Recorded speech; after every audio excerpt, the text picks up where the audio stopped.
In this video, I want to have a look at two different ways of crocheting amigurumi.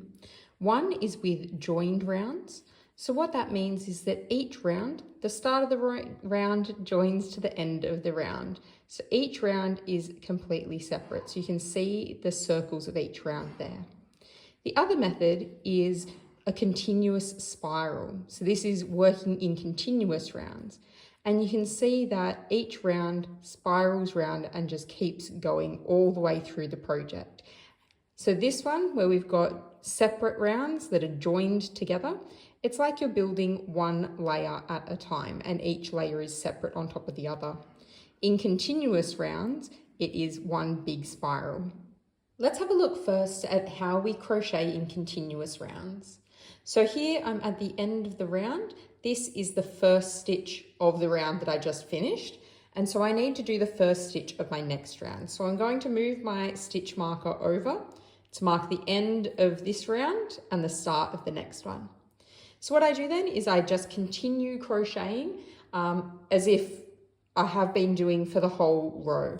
So all I'm going to do is put my single crochet into that first stitch of the previous round, and I just keep going as normal.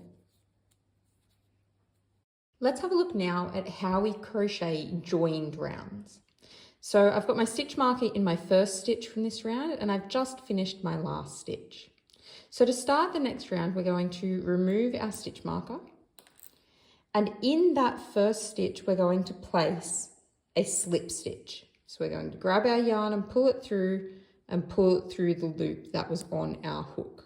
So you can see that's now finished that off into a perfectly flat round.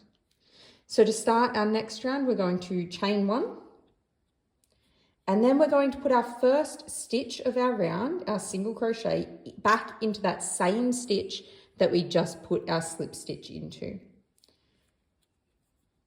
So that's our first stitch of our next round, and we're going to pop our stitch marker back into there. So I'm going to continue this round, and then we'll do that one more time just to demonstrate it again. Right, so let's have a look at how to join rounds a second time. So I've just finished my last stitch, and you can see here that it looks like there's another stitch here, but that's actually our slip stitch that closed the previous round. So we don't crochet into there.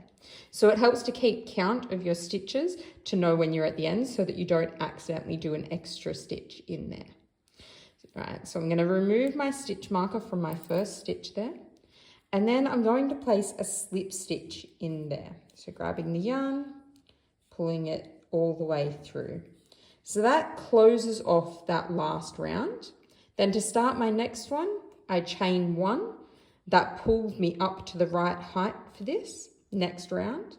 And then I'm going to single crochet back into that same stitch.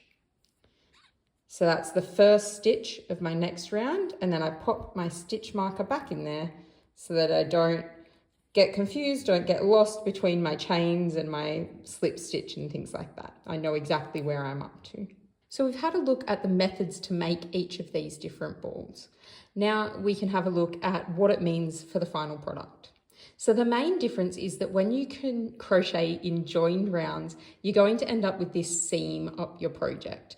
You can see where each round joins onto the start of itself. So you get this sort of bump, and it is a little bit bumpy, and this one line up the middle that looks a little bit different.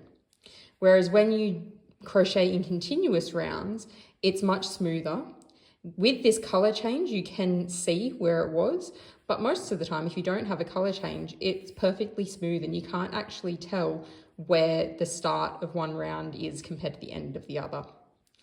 So the difference, or the reason that some people use joined rounds over continuous rounds, sometimes it's for the color changing. You can see that there is a big jump in the color changes when we're using our continuous rounds, whereas it's that little bit smoother when we're using joined rounds. The other is that sometimes the stitches end up a little bit straighter. So you can see the slant in the stitches.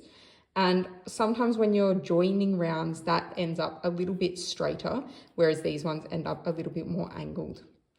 It can also be to do with lining things up. So if you're making a more complicated project that has a lot of increases and decreases for shaping your project, then the joined rounds sometimes help things line up a bit more. So most amigurumi projects are made in continuous rounds in that spiral, but you do need to check the pattern. If it's a more complicated pattern and it says to join rounds and get that seam up there, then make sure you're doing that as well, because it may affect the shaping of your project.